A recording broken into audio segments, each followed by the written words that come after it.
En el bloque pasado hablamos del conflicto en Medio Oriente, de la guerra en Ucrania, y en este quisiera comenzar en el Reino Unido, donde tuvo lugar la mayor manifestación antiinmigrante de la historia reciente, con la presencia de más de 110.000 personas. La marcha fue convocada en Londres por el líder ultraderechista Tommy Robinson bajo la consigna United Kingdom, en la que se exigían medidas como la devolución en caliente de los solicitantes de asilo, aunque el gobierno laborista ya comenzó a devolver a Francia a los migrantes que llegaban a través del Canal de la Mancha, tras un acuerdo reciente con el gobierno de Emmanuel Macron que fue muy criticado en Francia, dado que es una concesión a Londres sin que éste cambie la legislación que atrae a los migrantes, como reclamaba el edilicio.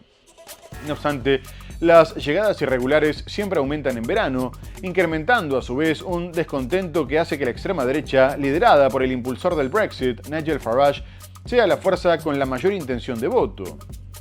La convocatoria fue tan numerosa que el dispositivo de seguridad de 1.600 agentes se vio sobrepasado y la marcha terminó en disturbios y enfrentamientos con la policía, sobre todo cuando la multitud se cruzó con una contramanifestación antirracista que convocó en Trafalgar Square alrededor de 5.000 personas.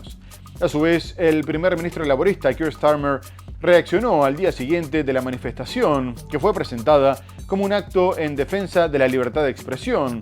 Y si bien dijo que el derecho a manifestarse era un elemento fundamental de los valores del país, advirtió que no permitiría que las personas se sintieran intimidadas por su origen o su color de piel. 110.000 personas, según las autoridades del Reino Unido, tomaron las calles de Londres. Su lema, unificar el reino. Y su principal exponente resumió los motivos del encuentro. Durante los últimos 20 años se ha producido una revolución globalista. Han atacado al cristianismo, han abierto las fronteras y han inundado nuestras naciones. Nosotros somos el comienzo de una contrarrevolución. 1,5 millones de seguidores en X, la única red social que no le censuró. Y un discurso marcadamente antimusulmán y antimigración. Stephen Jackson Lennon, apodado Tommy Robinson, ha calado entre una parte del electorado que inunda hoy Londres. Como contraparte, alrededor de 5.000 personas recordaron que Reino Unido no está sumida al extremismo. Para unos, una mayoría silenciosa. Para otros, una minoría ruidosa. Londres expuso el creciente sentimiento antimigración, aupado por un partido de extrema derecha, liderado por el ideólogo del Brexit, Nigel Farage, que se sitúa actualmente como la formación con más fuerza en las encuestas. La protesta acabó con disturbios violentos cuando un grupo de seguidores de Robinson tiró objetos a los participantes de la contramanifestación e intentó romper las barreras policiales que se habían puesto para separar a los dos grupos. Y nos vamos a quedar en el Reino Unido porque Donald Trump viajó nuevamente a este país, convirtiéndose en el primer presidente norteamericano en ser invitado 2 veces por la Casa Real, y se reunió con el primer ministro Keir Starmer para abordar cuestiones económicas, firmar acuerdos tecnológicos y de energía nuclear y discutir sobre los conflictos en Gaza y Ucrania. Ambos líderes firmaron acuerdos de inversión por $10.000 millones, pero el mandatario británico pretende que Trump reduzca los aranceles impuestos al acero y el aluminio, 2 productos que la Casa Blanca considera vinculados a la seguridad nacional. Al ser consultado, Trump dijo que el gobierno británico quería ver si podía alcanzar un acuerdo comercial todavía mejor al que se había firmado, pero que habían llegado a un buen trato, dado que estaban recibiendo millones de dólares en aranceles. Por otra parte, el mandatario británico pretende presionar para que Estados Unidos aumente las sanciones contra Rusia, mientras que también discutieron sobre la intención del Reino Unido de reconocer el Estado palestino.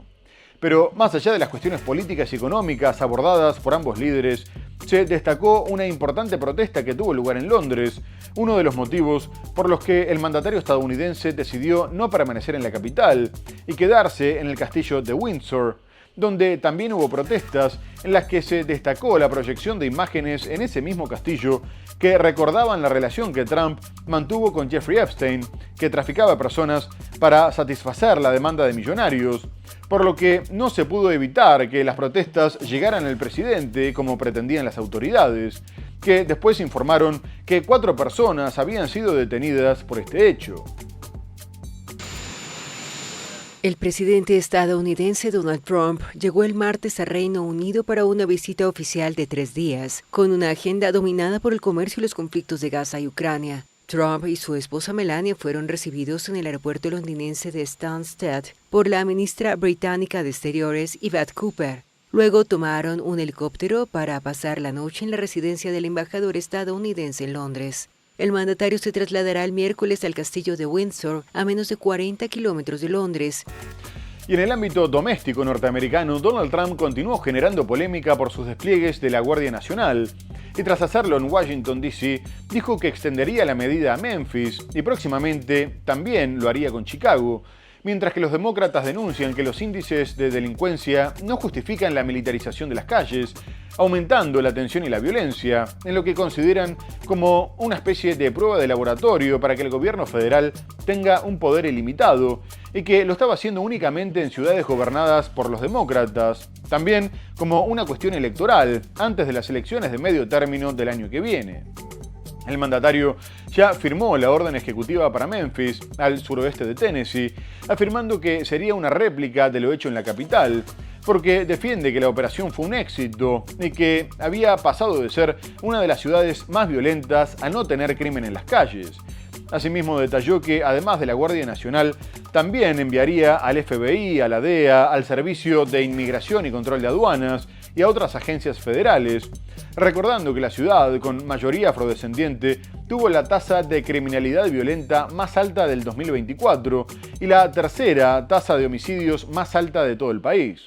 Por su parte, el alcalde de Memphis, Paul Young, dijo que no estaba nada feliz con la decisión del presidente y que iba a hacer todo lo posible para que el despliegue militar tuviera un impacto limitado en la comunidad.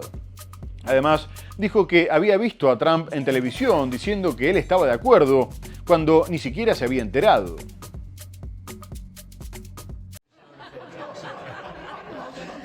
El presidente estadounidense Donald Trump firmó el lunes un decreto para enviar la Guardia Nacional a Memphis como parte de su lucha contra la criminalidad.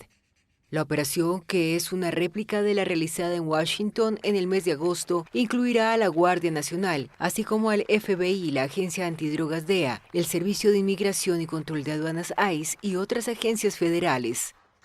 Este equipo desplegará todo el poder de las agencias federales de aplicación de la ley y de cumplimiento en general para restaurar la seguridad pública y sacar de nuestras calles a los criminales peligrosos de carrera. Hasta ahora, Trump implementó su ofensiva contra la delincuencia y la inmigración irregular en ciudades gobernadas por demócratas. Memphis, una ciudad con mayoría de población negra en el estado de Tennessee, tiene un alcalde demócrata, mientras que el gobernador estatal es republicano. En 2024, Memphis tuvo la tasa de criminalidad violenta más alta, la tasa de criminalidad contra la propiedad más alta y la tercera tasa de homicidios más alta de todas las ciudades del país. Tras los despliegues de tropas y redadas de deportación en Washington y Los Ángeles, el gobierno de Trump lanzó la semana pasada una operación de control migratorio en Chicago. Por otra parte, finalmente, el FBI arrestó, tras una intensa búsqueda, al presunto asesino del líder conservador Charlie Kirk, un joven de 22 años llamado Tyler Robinson, después de que fuera delatado por su padre, que lo reconoció en las fotos publicadas por las autoridades. El crimen causó conmoción en Estados Unidos, ya que es una nueva muestra de la polarización y la violencia política que se vive en el país, y Donald Trump aprovechó para culpar a la izquierda radical por fomentar un clima de odio, al demonizar a quienes pensaban diferente. El mandatario dijo sentirse lleno de dolor y de ira por el atroz asesinato, prometió perseguir a quienes participaron directa o indirectamente de su muerte y adelantó que le entregaría la Medalla de la Libertad de manera póstuma. Kirk era un referente conservador que a los 18 años ya había fundado la organización estudiantil Turning Point, presentándose a debatir en universidades consideradas liberales para defender cuestiones como la libertad de comprar y portar armas, la prohibición total al aborto o el endurecimiento de la política migratoria. Y entre otras cosas, afirmaba que los demócratas habían hecho fraude en la elección del 2020 y que los inmigrantes haitianos comían perros y gatos. Y en uno de sus eventos universitarios en Utah, recibió un disparo en el cuello que acabó con su vida. Las autoridades buscarán imputar al asesino con los cargos de homicidio agravado, descarga criminal de un arma de fuego y obstrucción a la justicia, y tanto el gobernador del estado, Spencer Cox, como Donald Trump pidieron pena de muerte. El acusado de matar al activista estadounidense Charlie Kirk fue detenido luego de 33 horas de búsqueda frenética. Las autoridades identificaron el viernes al sospechoso como Tyler Robinson, de 22 años. Fue arrestado a unos 400 kilómetros de la ciudad de Orem, donde se produjo el asesinato. We got him. Lo tenemos. En la noche del 11 de septiembre, un familiar de Tyler Robinson se contactó con un amigo de la familia que contactó a la oficina del sheriff del condado de Washington con información de que Robinson les había confesado o insinuado que había sido el autor. Esa información fue comunicada a la oficina del sheriff del condado de Utah. Kirk, de 31 años, murió al recibir un único disparo en el cuello mientras hablaba frente a una gran multitud en la Utah Valley University. El activista era una figura carismática de la extrema derecha estadounidense con un gran número de seguidores y se estima que ayudó a Donald Trump a conseguir el voto joven en las elecciones de 2024. Sus opiniones radicales sobre la raza, el género, la posesión de armas y lo que muchos calificaban de antisemitismo lo convirtieron en una figura muy controvertida, pero incluso sus oponentes elogiaban su disposición al debate. Aunque las autoridades afirmaron que desconocían el motivo del ataque, el gobernador señaló que en 2 de los casquillos de bala sin usar había inscritas consignas antifascistas. Robinson habría disparado desde el tejado de un edificio a una distancia de hasta 185 metros de su objetivo. Asimismo, la tensión entre Estados Unidos y Venezuela continúa aumentando, después de que este último denunciara que la flota norteamericana desplegada en el Caribe para supuestamente luchar contra el narcotráfico había detenido por 8 horas a un pesquero mientras navegaba en aguas de su zona económica exclusiva, como un acto de provocación para generar un incidente que justificara una escalada bélica. El canciller Iván Gil informó que un destructor de la Armada de Estados Unidos, equipado con misiles de crucero y marines, había hostigado a los 9 tripulantes del pesquero de manera ilegal y hostil, en lo que consideró como un acto de intimidación, e instó a Washington a acabar con las acciones hostiles que ponían en riesgo la paz y la seguridad de la región, y dejar de lado su conducta bochornosa. A su vez, el presidente venezolano Nicolás Maduro, que había respondido con el reclutamiento de miles de reservistas y un importante despliegue militar, informó que los voluntarios ya estaban recibiendo instrucción teórica, estratégica, táctica y de tiro. Además, ya activó una operación de resistencia y afirmó que había 284 frentes de batalla en todo el país, entre los que se incluyen instalaciones petroleras, aeropuertos y puntos fronterizos. Washington acusa a Maduro de narcotraficante y aumentó la recompensa por su captura de 25 a 50 millones de dólares. Además, en su primera acción, la flota hundió una embarcación con 11 personas a bordo, asegurando que transportaba droga. A su vez, después de que un caza venezolano sobrevolara uno de los buques, Donald Trump ordenó el despliegue de aviones de combate en Puerto Rico y amenazó con derribar aeronaves hostiles. Venezuela denunció el sábado que una embarcación estadounidense mantuvo retenido por 8 horas un barco pesquero que navegaba en aguas venezolanas. El Ministerio de Relaciones Exteriores del país sudamericano aseguró que el buque Carmen Rosa estaba tripulado por 9 pescadores atuneros y fue asaltado por un destructor de la Armada de Estados Unidos. Quienes dan la orden de hacer estas provocaciones están en la búsqueda de un incidente que justifique una escalada bélica en el Caribe. Durante un acto de la juventud del Partido Socialista Unido de Venezuela en Caracas, transmitido por la televisión estatal, el presidente Nicolás Maduro convocó el viernes a reservistas, milicianos y jóvenes que se alistaron a presentarse el fin de semana en los cuarteles. El pueblo a sus cuarteles, el pueblo a sus unidades militares, para recibir adiestramiento teórico, estratégico, táctico y aprender en los polígonos de tiro a disparar para la defensa de la patria. Todo el pueblo a los cuarteles, sábado 13 de septiembre. Estados Unidos desplegó en las últimas semanas 8 buques al Caribe Sur, para lo que ha definido como maniobras contra el narcotráfico internacional. No ha planteado oficialmente una acción directa contra Venezuela, aunque Maduro denuncia un asedio y una amenaza escudada en la lucha contra el narcotráfico. El presidente ordenó el despliegue de al menos 25.000 efectivos de la Fuerza Armada en estados fronterizos con Colombia y el Caribe, y llamó a los ciudadanos a alistarse en la milicia bolivariana. Pero poco después, un ataque de Estados Unidos contra una embarcación que, según la Casa Blanca, transportaba droga, volvió a generar una crisis con Caracas. Donald Trump informó que la operación fue llevada a cabo por tropas del Comando Sur y que el nuevo ataque contra el narcotráfico había tenido lugar en aguas internacionales. Además, dijo que 3 narcoterroristas venezolanos extremadamente violentos habían resultado muertos y justificó el ataque sosteniendo que transportaban un arma mortal que envenenaba a los estadounidenses, por lo que eran una amenaza para la seguridad nacional, la política exterior y los intereses vitales de su país. Por último, aclaró que ningún miembro de las Fuerzas Armadas había resultado herido y advirtió que estaban cazando a todos los narcotraficantes.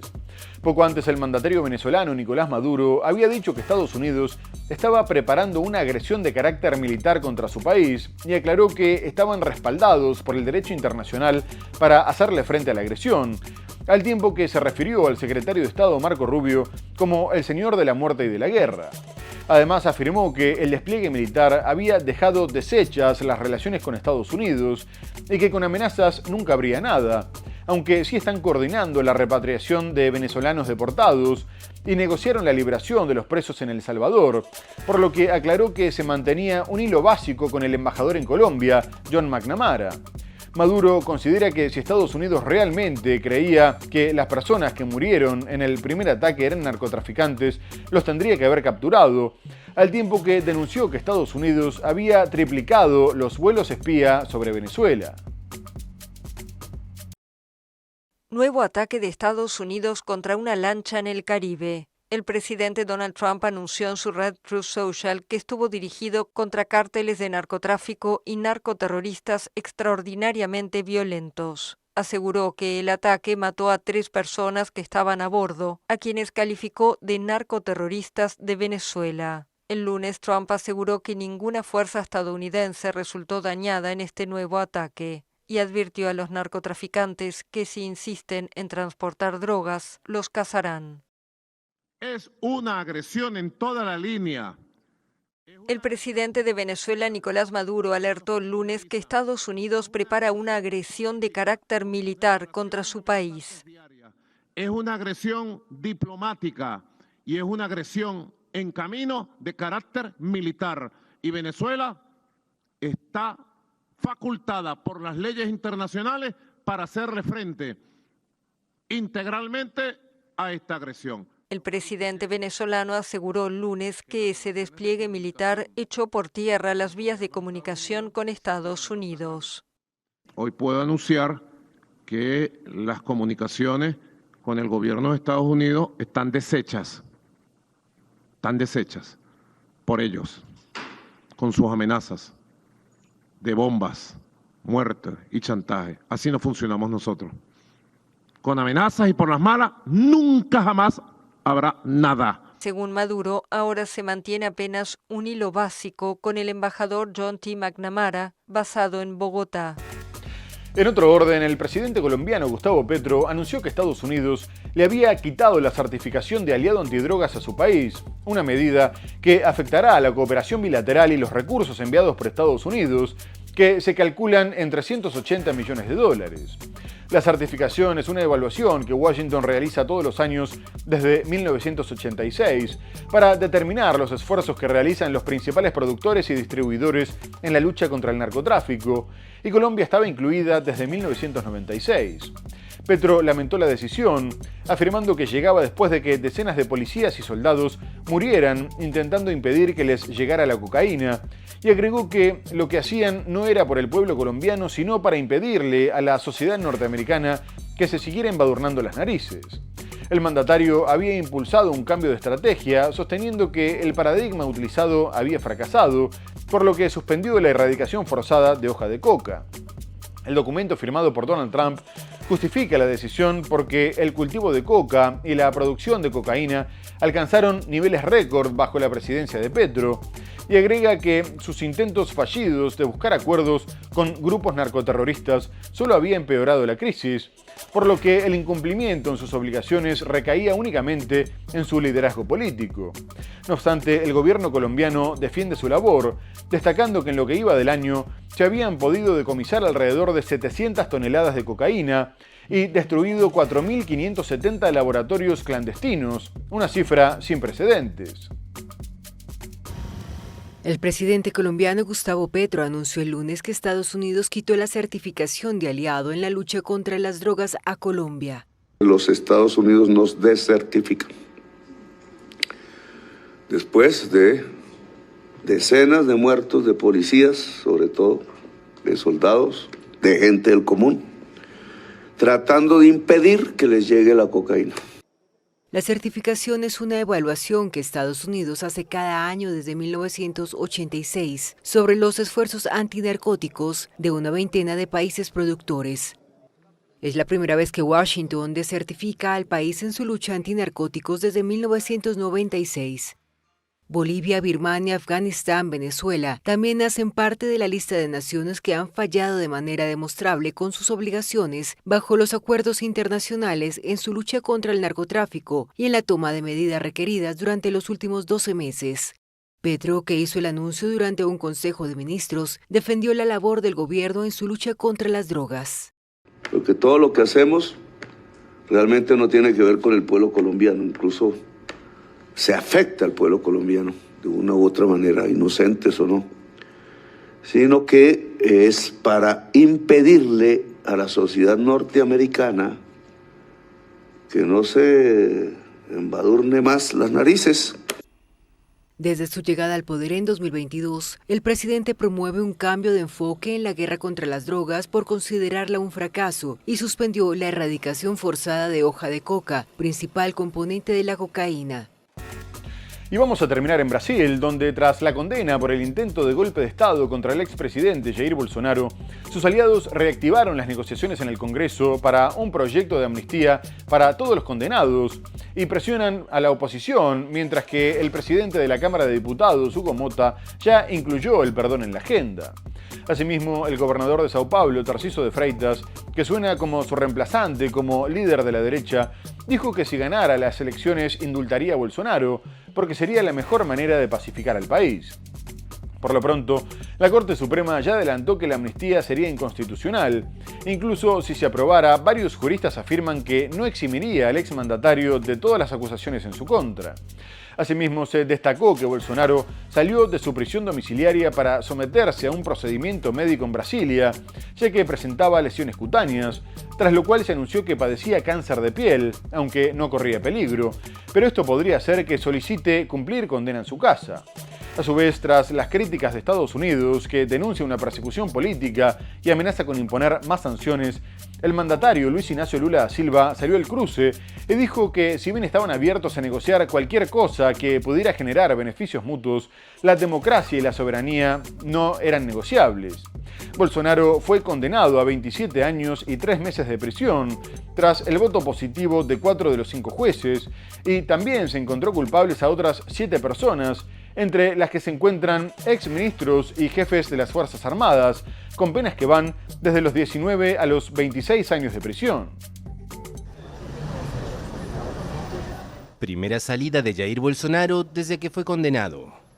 El expresidente de Brasil fue autorizado por la justicia a abandonar el domingo la residencia donde cumple una orden de prisión domiciliaria para realizarse un procedimiento médico. Confinado desde agosto y objeto de vigilancia las 24 horas por un riesgo de fuga, el exmandatario fue sentenciado esta semana a más de 27 años de cárcel por liderar un fallido plan para impedir la asunción del presidente Luis Ignacio Lula da Silva, que lo derrotó en las elecciones de 2022. Bolsonaro, de 70 años, llegó a un hospital de Brasilia en la mañana, pero no se dirigió a la prensa ni a decenas de simpatizantes que lo esperaban en el lugar. En un procedimiento ambulatorio, Bolsonaro se sometió a la extracción de 2 lesiones cutáneas, una de ellas descrita como una neoplasia de comportamiento incierto o desconocido de la piel. principal líder de la derecha en Brasil, el exmandatario se dice víctima de persecución y su defensa ha anunciado que apelará el fallo de la Corte Suprema, incluso en instancias internacionales. La Corte debe estudiar los recursos que interponga su defensa antes de enviar a prisión a Bolsonaro, que podría solicitar cumplir su pena en casa, alegando razones de salud. Muy bien amigos, se nos ha terminado el programa. Hemos hablado del conflicto en Medio Oriente, con el comienzo de la ofensiva terrestre de Israel sobre la ciudad de Gaza. Abordamos otras cuestiones como la guerra en Ucrania, la tensión entre Estados Unidos y Venezuela. Pero lo tenemos que dejar hasta el próximo programa. Muchas gracias por habernos acompañado y hasta entonces.